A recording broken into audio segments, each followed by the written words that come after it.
우리 다 살아가면서 나름대로의 계획이 있으세요. 그것을 이루고 싶어하는 마음도 간절하실 것입니다. 한데 이 포스트 코로나 시대에 더더욱 그렇지 않을까요? 잘 되시는가요? 수고하고 노력한 만큼 여러분들이 얻는 결실이라고 하는 것은 상당 부분 약하지 않을까 하는 생각을 가져봅니다. 그래서 린 베이커라고 하는 사람은 요즘 우리의 살아가는 삶의 모습을 백조에다가 비유를 했어요. 아름다운 모습이지만은 사실 여러분 물 위에 떠 있는 백조의 모습은 그렇지요. 하지만 그 밑에 발은요. 저 사진은 강수지 씨의 발이거든요. 발레리나 강수지 씨. 아름다운 발레의 모습과 달리 저 이면의 저 발은 어찌 보면 우리의 삶의 모습이 아닐까 싶어서 소개를 해보는 건데요. 나름대로 우리는 이 세상에 여러 가지 계획을 갖고 또 이루어지기를 소망하며 살아가지만은 능력의 한계도 부딪히게 되고 또 여러 가지 내 계획대로 안 되는 여러 상황들을 만나기도 합니다. 이렇게 살아가는 여러분들에게 목사인 저는 어떠한 말씀으로 함께 나눌 것인가, 이게 이제 목사들의 늘상 고뇌가 아닐 수가 없는데요. 그래서 오늘 이 말씀을 여러분과 같이 본 겁니다. 예수님께서 말씀을 전하실 때 사실 예수님의 말씀의 주제는 늘상 하나님의 나라였다는 걸 여러분이 아시죠? 그럴 때 그 자리에 모여 있었던 사람들이 아마 그 말씀이 원체 진지하니까 때를 걸르며 들었던 것 같아요. 이제 날이 저물어 갈 때 아니었을까요? 시장기가 느껴지는 그 상황에서 제자들이 예수님에게 아니 이제까지 이렇게 사람들을 붙들어 두면 어찌하냐고 빨리 보내가지고 촌과 마을로 가서 그들을 먹게끔 해야지, 이제 이런 상황이에요. 말씀이 증거되었지만 그 증거되는 상황 속에는 먹을 것이 부족했다. 사실 우리의 삶이라고 하는 게 더더욱 그렇지 않을까 싶은 거죠. 신앙생활 한다고 하나님의 선하신 인도하심을 쫓아간다고 그렇게 따라가고 그렇게 수고하지만 우리 가운데는 마치 주님의 말씀을 들었던 당시 많은 사람들처럼 궁핍함을 느끼고 있는 것은 아닌가 하는 것이 오늘 메시지를 통해서 또한 여러분들의 작금의 상황들을 이렇게 보면서 나누고 싶어하는 말씀입니다. 사실은 이럴 때 우리는 어떻게 해야 될 것인가? 제자들을 봤더니 예를 들어 35절 같은 경우를 보면 꾸물거리고 있죠. 36절 같은 경우를 보면 책임을 전가하고 있어요. 무리를 보내어 또 사람들을 보내주십시오. 그래야 뭔가 되지 않겠습니까? 그럴 것이 세 번째로는 걱정입니다. 걱정. 혹여 보내지 않는다. 우리 주님께서 그러셨잖아요. 너희가 먹여라. 어떻게 먹여요? 지금 여기에서 뭐가 돈도 없지요. 뭐 음식점 뭐 다 없다고 하는, 사실은 이와 같은 상황이 지금 우리가 살아가는 시대의 상황 아닐까 싶습니다. 37절을 보면 당시 제자들이 예수님에게 그 드렸던 말씀 속에 그들의 삶을 들여다볼 수가 있는데요. 대답하여 이르시되 너희가 먹을 것을 주라 하시니, 이제 우리 주님께서 제자들이 지금 날이 저물었다고 어디 보내서 빨리빨리 식사를 하게 해야지, 이럴 때 우리 주님이 너희가 먹을 것을 줘라 그랬더니 뭐라고요? 여짜오되 우리가 가서 200데나리온의 떡을 사다 먹이리이까? 이게 사실은 질문이거든요. 아니 우리 보고 먹이라고요? 사실 거기 여러분 여짜오데라고 하는 요 말이 갖고 있는 요 단어가 갖고 있는 뉘앙스는요, 제 생각하기로는 이런 거예요. 너희가 먹을 것을 줘라 그랬더니 조금 포즈가 있었겠죠. 그 다음에 빌립이 하는 말이 그거예요. 여짜오데. 그 말을 정서적으로 다시금 재해석해 보면 아니 정신 있으신 거예요? 지금 예수님에게 지금 그렇게 말을 하는 거예요. 아니 우리 보고 음식을 구해 먹이라고요? 지금 여기에서요? 돈도 없어요. 200데나리온이라고 하는 그 돈도 적은 액수가 아니거든요. 당연히 그런 돈도 없지만 지금 여기는 빈들이라는 거죠. 여기에 무슨 뭐 쉽게 표현하면 설렁탕 집이 있어요. 그 흔한 양평 해장국 집이 있어요. 지금 아무것도 없다는 거예요. 아무것도. 그러면서 아마 이런 요즘 시기에 조크를 한다면 이런 얘기 안 했을까요? 아니, 우리가 무슨 배달의 민족입니까? 이 음식 어디서 배달해 와요?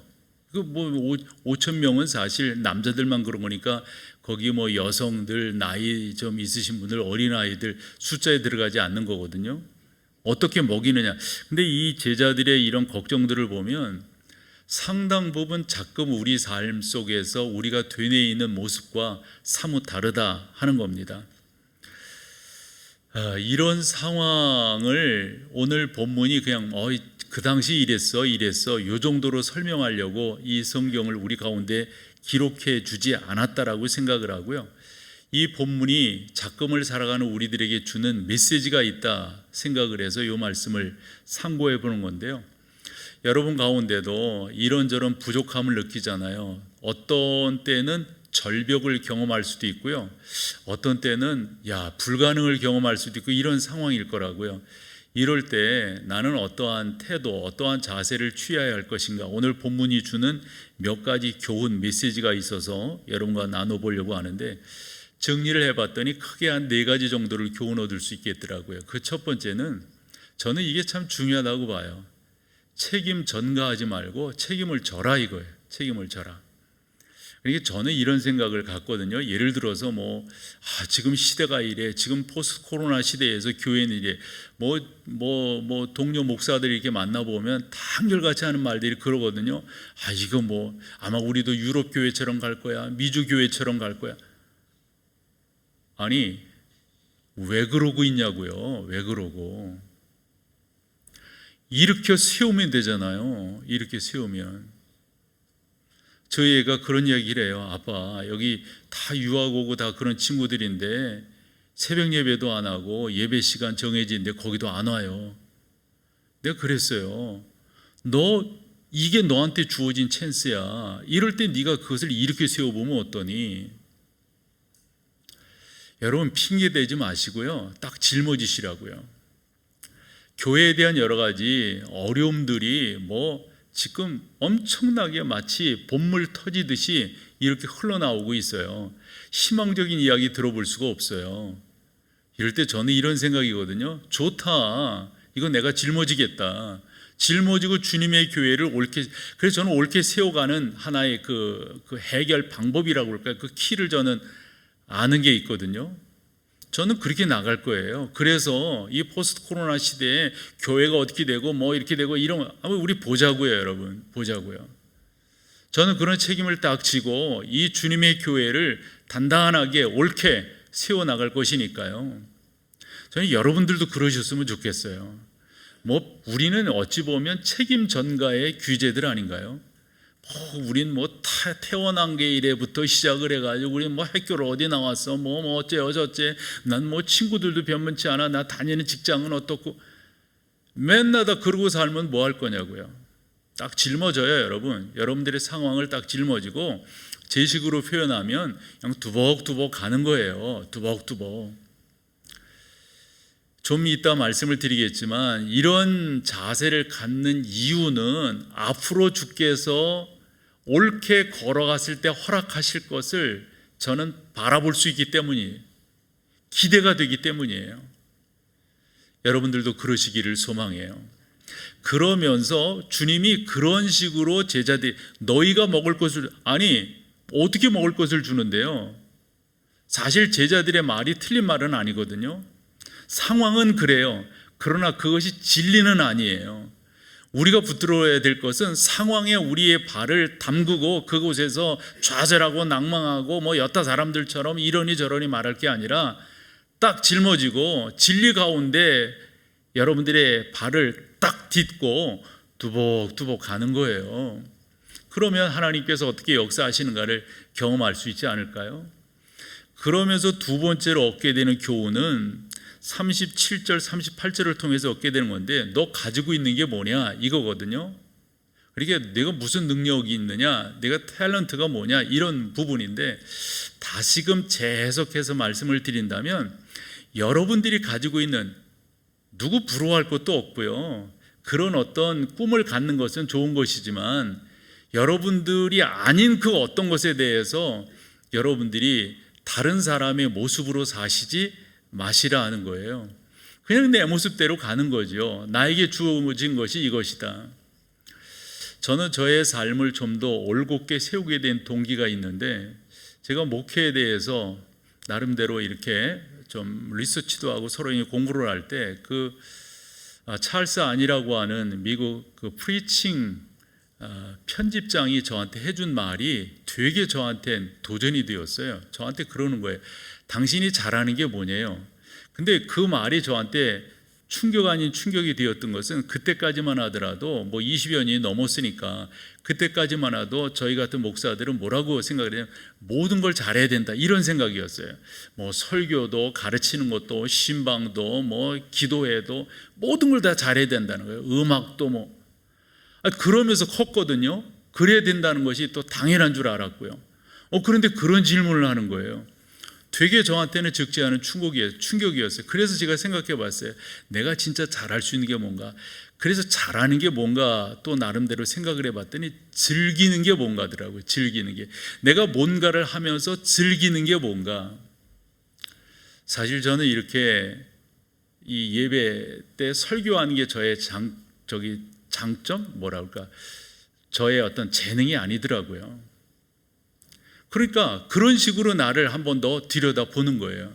근데 이게 중요한 것은, 성경에 나오는 하나님의 사람들을 다 보면 하나님께서 그 사람을 쓰실 때 그 사람이 아닌 그 사람을 쓰신 적이 없어요. 그 사람이 가지고 있는 그것을 통해서 우리 하나님께서 역사하셨다고 하는 것을 성경을 통해서 깨닫게 됩니다. 예를 들어 볼게요. 창세기 15장을 가보면 아브라함이 하나님께 불평을 해요. 언제 이루실 거예요? 언제 주실 거예요? 이럴 때 하나님께서 너희들이 약속을 하고 그 약속한 것을 지킬 때 어떤 식으로 하는지 성경을 제가 재해석하는 거예요. 제 나름대로. 그때 근동 아시아에서는 동물을 이렇게 쪼개요. 반을 쪼개고 거기에 쪼개면은 피도 나오고 그 내장도 있고 그럴 거 아니에요. 쪼개 놓고 거기에 피, 내장 이런 것들이 흥건하게 고여 있으면 갑과 을이 약속을 하면서 그 가운데를 지나가는 거예요. 지나가면서 무슨 생각을 하냐면, 누구든지 약속을 어기면 이꼴된다, 이런 거거든요. 이꼴된다. 아브라함이 하나님께 언제 이루실 거예요? 자식 준다 했죠, 땅 준다 했죠. 이거 언제 되는 건데요? 큰 나라를 이루신다고 했는데 이게 전혀 가망성 없어 보이거든요. 그때 하나님께 따시듯이 말할 때 하나님 뭐라고 아브라함에게 하시냐면, 내가 가지고 있는 게 뭐냐? 그거 다 쪼개라. 쪼개라. 그래서 창세기 15장을 보면 아브라함이 하나님의 명령을 받들어서 소도 양도 자기가 가지고 있는 것들 다 쪼개요. 나중에는 비둘기까지 다 쪼갠다고요. 약속하면서 쪼갤 수 있는 건 다 쪼개게 하세요. 다 쪼개게 하세요. 여러분, 다른 무엇 갖다가 약속하십니까? 다른 무엇 갖다가, 그게 아니라 아브라함이 가지고 있는 것 가운데서 하나님이 역사하신다고요. 그러고 나서 나중에는 밤이 어둑할 때 하나님께서 횃불 모양으로 나타나셔서, 사실 아브라함과 같이 가야 그게 되는 건데 혼자 그 가운데로 지나가세요. 왜죠, 여러분? 당신의 약속에 신실함을 말씀하시려는 동시에 하나님이 사람과 무슨 약속을 하겠어요? 하나님의 약속은 변함이 없는 거거든요. 그래서 그 가운데로 지나가신다고요. 그리고 났을 때 성경은 뭐라고 설명하냐면, 아브라함이 하나님을 믿음에 그 믿음을 의로 여기셨다, 이렇게 설명을 해요. 말인즉슨 하나님께서 뭔가를 이루실 때 엉뚱한 거 불러다가 행하시는 것이 아니라 그가 가지고 있는 것. 두 번째 예를 들어 볼게요. 모세인데요. 출애굽기 3장에 보면 하나님이 모세를 부르세요. 모세를 부르실 때 여러분, 떨기나무에 불꽃 같은 모습으로, 떨기나무에 불꽃이 일어나는 건 늘상 보았는데 이번 불꽃은 이상한 거예요. 나무가 타서 없어지지 않아요. 그래서 모세가 뒤돌아보는 거예요. 그때 모세야, 모세야, 깜짝 놀랐죠. 깜짝 놀랐어요. 누구십니까? 그렇게 하나님을 만나게 됩니다. 그때 모세가 저를 왜 부르셨습니까? 내가 내 백성을 애굽에서 약속한 것이, 내가 아브라함에 약속한 거거든요. 400년 약속, 그거 아시죠? 그것을 내 이끌어내려고 하는데 적임자가 너다, 이리 말씀을 하시는 거예요. 그때 모세는 사실 바로에게 도망온 사람이잖아요. 그런 모세 입장에서 다시금 바로에게 간다고 하는 것도 상상할 수 없지만, 지금 이 초라한 모습으로 대제국의 황제인 이 파라오, 이 바로를 만난다는 게 자기는 쉽지 않잖아요. 저는 못해요. 그러면서 여러 가지 핑계를 대는데, 저는 말에 약한 사람, 사실 말에 약하다고 하는 것은 그건 뭐 언젠가 설명할 때가 있겠지만 그런 의미가 아니거든요. 뭐 조리 있게 말을 못한다 이런 말이 아니에요. 그건요. 어쨌든 그럴 때 하나님께서 너 그런 식으로 왜 너에 대해서 그렇게 과소평가하고 내가 너를 불렀는데 내가 하니 못하느니 말하고, 그때 하나님께서 모세에게 첫 번째 질문한 질문이 뭐예요? 네 손에 들려있는 것이 뭐냐? 그거 하나님 모르셔서 물으셨을까요? 지팡이잖아요. 어찌 보면은 목동에게는 귀할 수 있지만 우리 입장에서 보면 하찮은 거잖아요. 그건 죽은 거고 그걸로 뭐를 어떻게 할 수가 있어요? 해봤자 한들 짐승들 모를 때 사나운 짐승이 오면 쫓아내는 거 뭐 대개 이런 정도란 말이에요. 그런데 하나님께서 모세에게 당신의 부르심에 대한 각성을 주시기 위해서 그 모세가 들고 있었던, 모세에게는 그냥 뭐 아무것도 아닌 거죠. 그 지팡이를 던지라고 하셨어요. 던졌을 때 뭐가 됐다고요? 뱀이 돼. 왜 뱀이죠, 여러분? 왜 뱀이죠? 그 뱀이 상징하는 상징성 때문에 그런 거예요. 그 뱀은 곧 애굽 바로를 상징하는 거예요. 그래서 여러분들이 그 애굽의 여러 흉상들을 보거나 그 다음에 뭐 여러 가지를 이렇게 보면은 뱀으로 형상된 것이 너무 많다고요. 그때 잡아라 그래, 잡아라. 그럼 우리가 알다시피 뱀을 잡으려면 머리를 잡아야지 꼬리를 잡는 경우는 없거든요. 저도 뭐 시골에서 보면 머리 잡아야지, 그거 눌러가지고 이렇게 잡아야지, 꼬리 잡았다가는 그거 안 되는 거거든요. 근데 뱀의 꼬리를 잡으니까 다시금, 그럼 뭘까요, 여러분? 그게 상징하는 게 있잖아요. 상징하는 게. 출애굽기 14장으로 가보면 이제 출애굽했어요. 뒤에는 애굽의 군대가 아니라고 했는데 따라옵니다. 홍해 바다가 그들을 가로막고 있습니다. 양옆엔 큰 언덕이, 우리가 흔히 진퇴양난이라는 표현을 쓰는데 얘를 두고 한다고 저는 생각을 해요. 사면초가라는 말도 어울릴 것 같아요. 그때 사람들이 모세에게 불평합니다. 우리가 죽을 데가 없어서 여기까지 데려왔느냐. 하나님 앞에 기도합니다. 그때 하나님이 모세에게 응답하십니다. 너희는 가만히 있어 내가 여호와됨을 알지어다. 여러분, 그것으로 끝났어요? 모세야, 네 손에 들고 있는 게 뭐냐? 지팡이. 지팡이로 어떻게 하라는 거예요? 홍해 바다를 가리켜라. 여러분, 그게 뭔데? 이런 것들을 통해서 우리에게 주는 메시지가 뭐냐면, 하나님께서 어떤 역사를 이루실 때는 엉뚱한 나랑 상관없는 뭐 이런 것들을 모아다가 끌어다가 그런 걸 갖다가 역사하시는 것이 아니라 내 안에 있는 것을 갖다가 우리 하나님이 역사하신다고 하는 사실. 열왕기상 17장에 가보면 엘리야가 사르밧 과부를 만납니다. 사르밧 과부를 만났을 때 그 과부의 형편은 어떻냐면 아들이 하나 있었는데 이제 흉년이 들어가지고 자기 집에 빵 한 번 만들어 먹을 만한 그러한 이 밀가루가 있는 거예요. 요거 만들고, 그러니까 그거 만들려면 뭐 기름도 있어요. 요거 한 번만 먹으니 끝이에요. 그래서 아마 그렇게 먹고 죽을 생각을 했던 것 같아요. 그때 엘리야가 어찌합니까? 그거 나한테 가져와라 그래요. 성경을 이상하게 보면 이런 못된 선지자가 없어요. 아무리 그래도 그렇지 그 불쌍한, 근데 여러분 그게 뭔 거죠? 하나님께서 어떤 역사를 이루실 때는 그가 가지고 있는 것을 통해서 역사하신다, 이 메시지를 우리 가운데 주는 거예요. 신약으로 넘어와 볼게요. 우리 주님께서 치유 사역을 하시고 갖가지 기적을 일으키시잖아요. 특별히 치유 사역을 하시고 난 다음에 늘상 빼놓지 않고 하시는 우리 주님의 말씀이 있어요. 그게 뭐예요, 여러분? 뭐죠? 내 믿음이 너를 구원했다. 그 사람이 가지고 있는 것을 갖고 역사하시지 그 사람에게 없는 걸 갖고 역사하시는 주님이 아니시라고 하는 것을 우리가 여기서 알 수가 있습니다. 주님은 37절에서 그렇게 말씀하세요. 너희가 먹을 것을 주어라. 제자들은 불평해요. 또 우리가 볼 때도 제자들의 불평이 합리적일 수 있어요. 그런데 여러분, 주님께서 그렇게 말씀하실 때는 뭐예요? 너희가 가지고 있는 게 뭐냐, 이거 아니에요? 뭐를 가지고 있어요? 맞아요, 빈들이에요. 맞아요, 돈도 없어요. 200데나리온, 그 큰 돈이거든요. 혹여 있다 한들 이 사람들을 어떻게 다 먹일 수가 있느냐? 그들이 가지고 있는 게 뭡니까? 예수님 아닌가요? 그들이 함께하고 있는 그분이 누구세요? 우주 만물의 주인이신 예수님이시잖아요. 하니까 여러분, 다른 무엇보다도 중요한 것은 하나님께서 어떤 역사를 이루실 때 우리가 가지고 있는 것을 통해서 역사하신다. 내가 저 사람처럼 되었으면, 내가 그랬으면 어쨌으면. 천만의 말씀.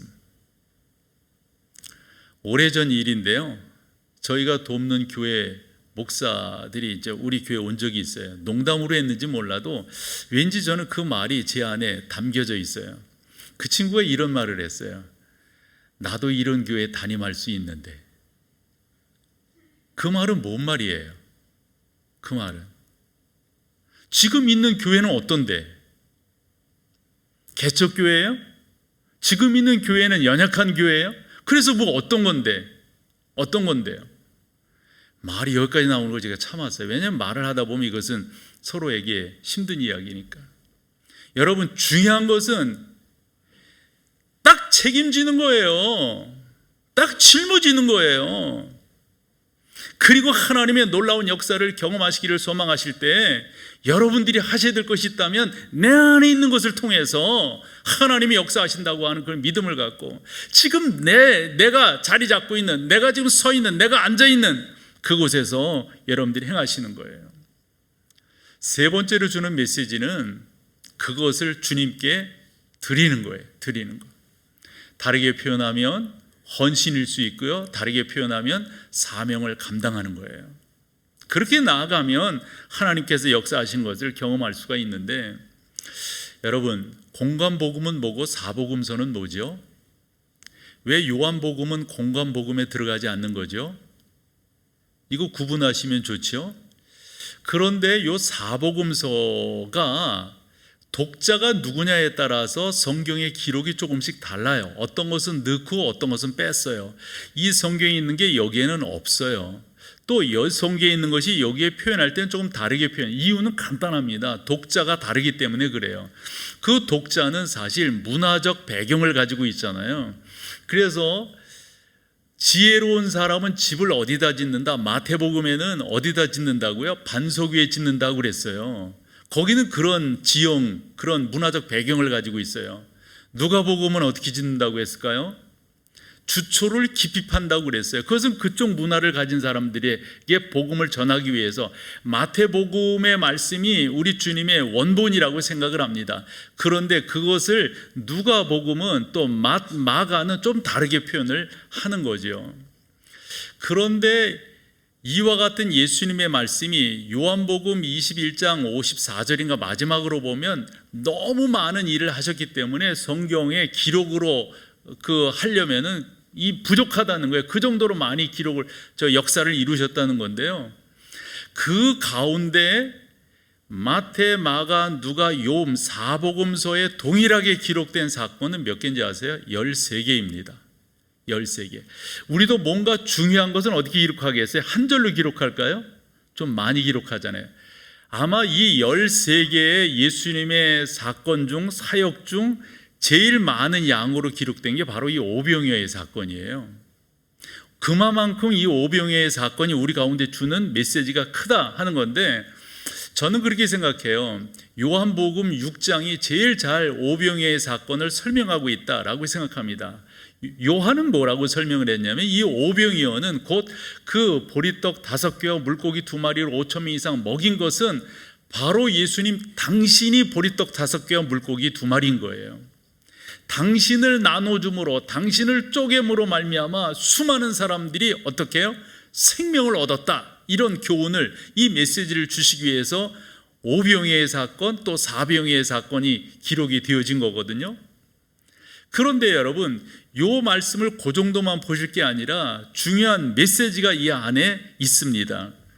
예를 들어서 마태, 마가, 누가는 누가 이것을 드렸는지를 기록하고 있지 않지만 요한은 6장 9절에서 이 보리떡 5개와 물고기 2마리를 예수님께 갖다 드린 그 사람이 누구냐면 한 아이라고 기록을 하고 있어요. 한 아이가 있어 근데 여러분 이걸 왜 기록을 할까요? 저는 그렇게 생각을 해요. 그 당시는 로마 식민지 시대잖아요. 그렇기 때문에 사람들의 삶이 어려웠어요. 보리떡이 얼마나 크냐, 물고기가 생선이냐, 멸치냐, 이런 식으로 신학 논쟁들을 하고 나는데 나는 아무 쓸데없는 거라고 생각해. 그 보리떡이 이만한 보리떡이면 뭐하고 또 요만한 조그만 보리떡이면 뭐하겠어요. 중요한 것은 우리가 일반적으로 상상을 해볼 때 어린아이의 점심이니까 크진 않았을 거라고 봐요. 중요한 것은 여러분, 이것이 주님의 손에 들려지니까 역사가 나타나더라. 사랑하는 여러분, 우리는 사람 눈에 사람의 가치에 따라서 크냐 적으냐, 작으냐 많냐 적으냐 이런 걸 자꾸 따지는데요, 전혀 신앙생활에는 도움이 없어요. 그래서 저는 여러분들이 놀라운 역사들을 경험하시기를 소망한다면 드릴 줄 알아야 되는데, 그냥 드리는 것이 아니라 말씀드릴 요 세 가지 차원에서 드리는 것이 무엇보다도 중요합니다. 세 가지 차원이라고 하는 것의 첫 번째는 여러분의 것을 드리는 거예요. 여러분의 것을. 남의 것 드릴 거 없어요. 여러분의 것. 정말 성숙한 사람이면 성숙한 사람일수록 탓하지 않는다고 생각해요. 정직하게 자기 자신을 그대로 주 앞에 드릴 줄 아는 것, 이게 무엇보다도 중요합니다. 어려서부터 제가 그 얘기 들었기 때문에 이게 뭐지? 이런 생각을 했었고, 커서 다시 한번 정리를 했고, 제가 목회를 하면서 그러면 안 되겠다 싶어서 그렇게 설교하지도 않았지만, 어릴 때 이런 이야기를 들었어요. 여러분들이 더 하나님께로부터 복을 받기를 소망한다면 11조를 많이 해야 되는데 그런 형편이 지금 안 되잖아요. 이러면서 이런 식의 이야기에 가부를 해서라도 11조를 하십시오 이러더라고요. 여러분, 하나님이 그 기뻐 받으실까요? 이건 잘못된 헌금 태도 아니에요. 이번에 그 여전도에 그 집회할 때도 그 강사가 그럴 뿐이다 라고 하면서 이런저런 이야기를 하더라고요. 그게 뭐냐면 헌금을 내면 그 다 이름 다 부르는 거예요. 이거. 언젠가 갔더니 한 30분 넘게 이름을 부르고 있어. 내 성격 같아서 일어나야 되는데 참 그것도 예배니까 또 참고 꾹 앉아 있었는데, 이번에도 그럴 거라는 내가 그랬어요. 절대 그렇게 하면 안 됩니다. 헌금 적게 나오면 어때요? 그런 식으로 헌금 걷어서 그건 죄송하지만 그 종교 그 말은 여러분들이 붙이세요. 다음 말을. 되겠어요? 나는 우리 교회가 건강한 교회가 되기를 원하는데, 그 건강한 교회 중에 하나는 여러분들이 헌금 생활에 분명하셔야 된다고요. 분명하셔야 돼요. 많은 분들이 저한테 그렇게 했어요. 나처럼 헌금하면, 그런 식의 교회 운영을 하면 그 헌금이 잘 안 된다는 거예요. 바구니를 돌리라는 거예요. 그래서 조금 더 나오면 뭐 할 건데요? 그래서 조금 더 나오면, 확실히 더 나올 건 확실해요. 그건 확실하다고요. 그래서 더 나오면 뭐 할 건데요? 우리 교회는 무명으로 들어올 때 헌금하게 돼 있어요. 헌금 준비 안 했네 이래가지고, 그래서 헌금 뭐 하겠어요? 그거 안 하는 게 낫다. 그래도 하세요. 그래서 뭐 하겠어요? 그거 적어도 예배하러 올 때 준비해서 와야죠. 준비해서. 우리 헌금 그 궤가 1층에 있고 여기 2층, 그 다음에 여기 또 있잖아요. 입구에 있잖아요. 그런 식으로 하자고들 그랬어요. 거기다 헌금함 이렇게 쓰자고 그랬어요. 모를 수도 있으니까. 헌금함이라고 써가지고 그거 헌금하고 그럼 그건 또 저희 쓰지 말자고. 그런 식으로 헌금하는 거. 여러분 생각해 보세요. 이 교회 진지가 지금 8년이 돼 가는데, 그때 우리 헌금 어떻게 했어요? 아마 대한민국에 우리 혼자일걸요. 교회당 지으면서 헌금 한 번 한 교회는 우리 한 군데밖에 없을 거예요. 처음부터 안 했어요. 작정했어요? 우리 그런 거 안 했어요. 땅 파고 여기 HB방 올라가는데 교인들이 나한테 물어. 저쪽으로 올라가면 저희 우리 비전홀에서 했었잖아요. 예배당을 올라가면서 헌금 안 해요? 교인들이 되려 나한테 물어. 헌금 안. 내가 그렇게 말을 했어요. 나도 헌금하면서 보니 힘들더라. 여러분들도 오죽 힘드시겠는가. 우린 딱 한 번 합니다. 딱 한 번. 딱 한 번. 저는 여러분들이 여러분의 것을 감사함으로, 감격함으로 주 앞에 공손하게 드리는 것, 이게 무엇보다도 옳은 행위라고 믿습니다. 그렇게 여러분들이 하셔야 돼요. 그렇게요. 가불해서 이게 상상도 못하겠어요. 상상도. 제가 설교 이 원고에다 이런 표현을 썼어요. 하나님께서는 비상한 방법으로 평범한 사람들을 복 주신다. 우리 하나님이 복되게 하시는 것은 비상한 거예요. 여러분 모두에게 다 해당돼요. 모두에게. 누가 여기서 제외되는 사람은 없어요. 여러분 하나님을 믿으셔야 돼요. 여러분 예수 그리스도가 여러분들의 주인됨을 믿으셔야 돼요. 그분이 내 인생의 주권자라고 하는 이 절대 주권을 인정하며 나가는 이 개혁주의 신앙이 흔들림이 없어야 돼요.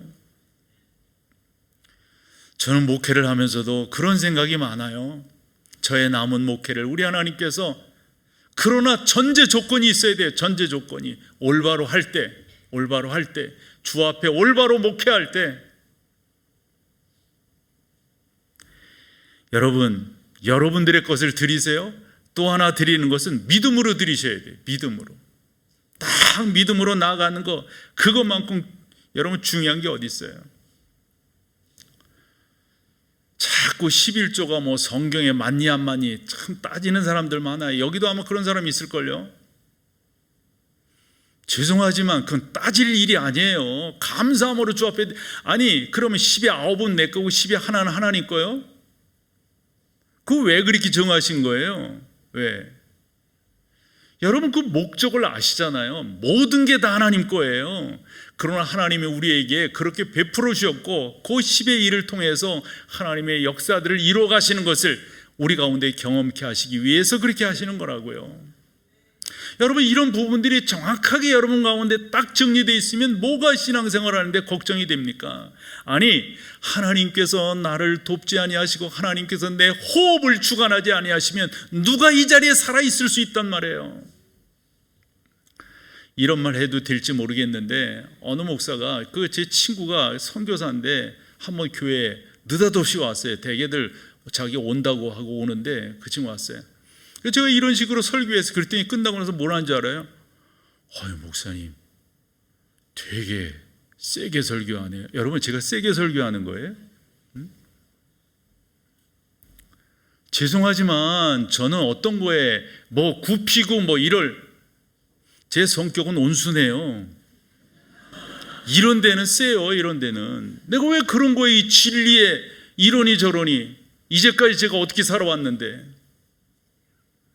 정확하게 나가면 하나님께서 어떻게 복 주시는가가 경험될 거예요. 경험될 거예요. 저는 늘상 제 안에 고백되는 게 그걸 경험하고 싶어요. 그걸 체험하고 싶어요. 우리 주님 말씀하신 거, 내가 주는 것은 세상이 주는 것과 어떻다? 다르다. 그 다름을 경험하고 싶어요. 사랑하는 여러분들과 그렇게 주 앞에 믿음으로 드리며 나가기를 소망하는데, 요즘 사도행전을 새벽 시간에 살펴보잖아요. 사도행전 5장 그 앞부분에 나오는 초대교회 역사 기사가 하나 있죠. 뭐죠 여러분? 아나니아와 삽비라에 대한 거예요.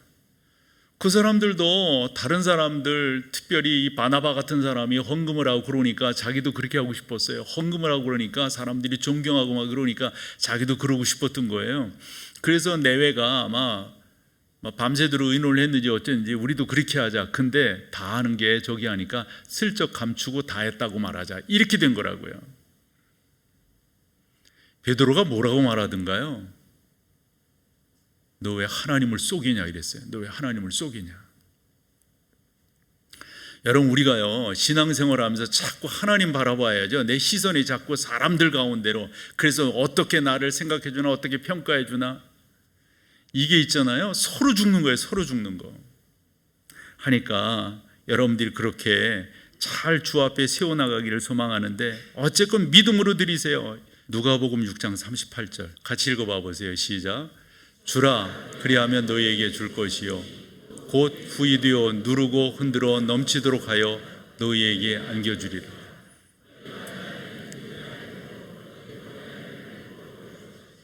근데 여러분, 여기서 있잖아요, 이 문장이 완전히 나뉘어지는 거예요. 중간에 너희에게 안겨주리라, 우리 슬랫 한다고 그러잖아요. 이 완전히 나뉘어지는 거, 슬랫 딱 쳐야 돼요. 그런 거 앞에 거를 생각해 보라고요. 어떻게 할 때 후이되어 누르고 흔들어 넘치도록 해주신다는 거죠? 어떻게 할 때? 전제가 있죠. 전제가 뭐예요? 주라는 거예요. 주라. 근데 저 주라라고 하는 어찌 보면은 그 대상, 우리가 흔히 주격이 뭐예요? 저게 누구한테 주라는 거예요? 누구한테? 그래서 일반적으로 보면 두 개입니다. 하나님께 드려라 라고 하는 거고, 주변 사람들에게 나누어 줘라, 이런 겁니다. 그렇게 하면 하나님께서 후이 되어주고 누르고 흔들어 넘치. 이 촌에서 자란 사람들은, 시골에서 자란 사람들은 뭐 예를 들어서 별을 가마에 담을 때, 어릴 때 그런 거 보셨어요? 그 딱 담기 위해서 작대기로 그 옆에 이렇게 넣어가지고 흔들면 그 빈틈없이 들어가잖아요. 그리고 뭐 그 다 뭐 서울에서만 살으셔가지고 서울 깍쟁이? 아니, 이거 있잖아요. 말 같은 것도 할 때 우리 뭐 시골에서 장 쓰고 그러면 말을 어떻게 해요? 툭툭툭툭 해서 꾹 차게끔 하잖아요. 그리고 인심 좋은 분은 그것을 이렇게 고봉으로 이렇게 하잖아요. 대박도 그렇게 한단 말이에요. 똑같은 거예요, 여러분. 하나님께서 넘치도록 해주신다, 이거예요. 그런데 다음 문장 어떻게 넘치도록 해주시느냐? 너희가 헤아리는 그 헤아림으로 너희도 헤아림을 도로 받을 것이다, 이거예요. 그럼 이 헤아림이라고 하는 말이 무슨 말이에요? 저 헤아림이라고 하는 저 말은 먼저 보여줘 보세요. 메트레오라고 하는 단어예요. 그것은 이게 쉽게 표현하면 뒷말, 네가 한 그 그릇대로 너도 받을 거다, 요 말이에요. 네가 한 그대로 너도 받을 거다, 이렇게 받을 거다. 여러분, 흔들어 후이되어 흔들어 넘치도록 그렇게 받기를 원하세요? 종재기에다 받기를 원하세요? 이 종재기 뭔지는 아시나요? 내가 완전히 뭐 촌사람 이야기만 해서 죄송한데, 그래도 겉모습은 강남 사람이라고 남들이 그래요. 아니, 진짜 난 뭐 경기도 화성군 우정면 석천이 산 100번지에서 태어났으니까 거기서 살았어요, 거기서. 그러니까 여러분 있잖아요, 믿음으로 여러분들이 딱 나가셔요. 믿음으로 나가시면, 그리고 하나 더 한다면 즐겨드리는 거.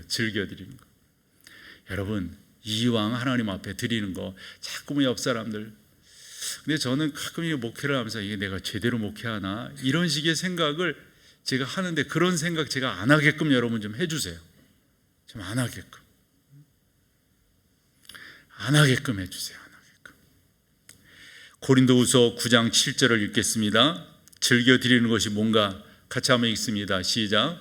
각각 그 마음에 정한 대로 할 것이요 인색함으로나 억지로 하지, 하나님은 어떤 사람을 즐겨내는 자를 사랑하신다. 이 즐겨라고 하는 저 말도 참 의미가 있어요.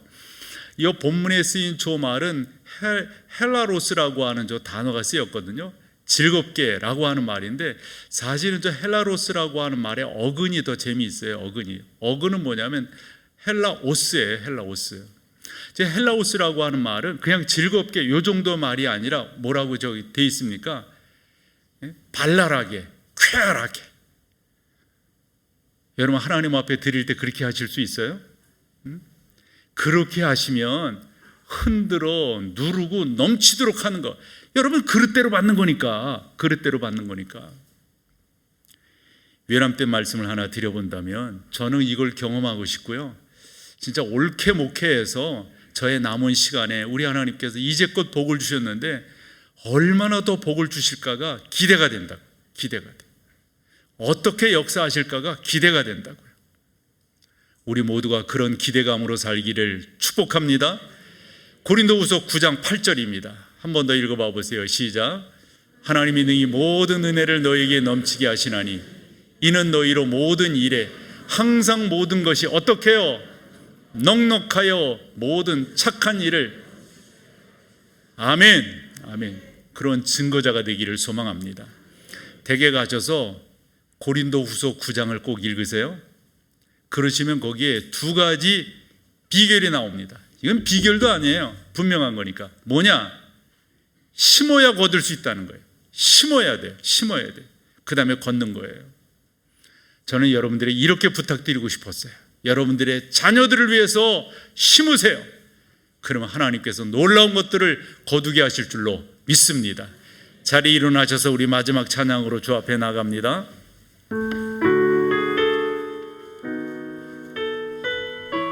아멘.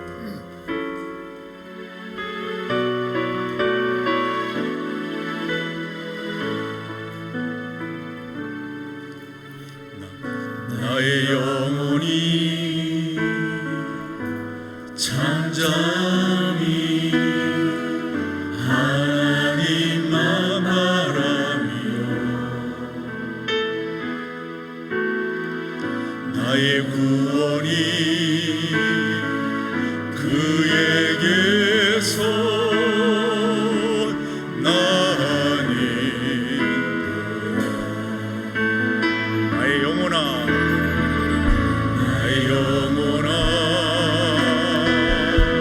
잠잠히 하나님만 바라라. 나의 소망이 저에게서 나니 오직 주만이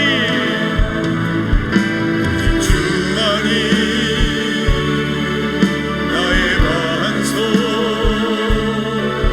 나의 구원이시니 주만이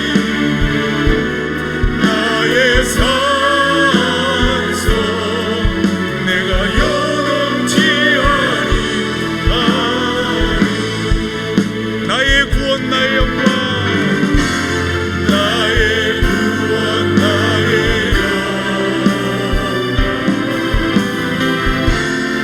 하나님께 있으니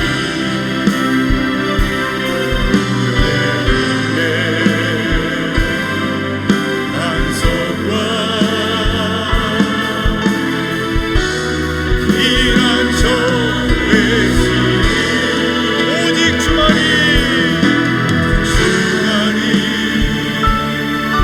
나의 반석 나의 구원이시니 할렐루야.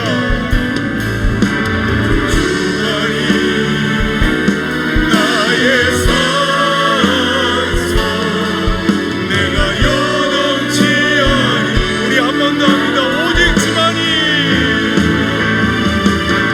주만이 나의 반석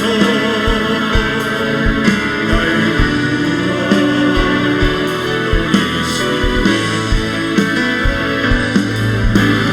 주만이 나의 산성 내가 여넘지 아니하니.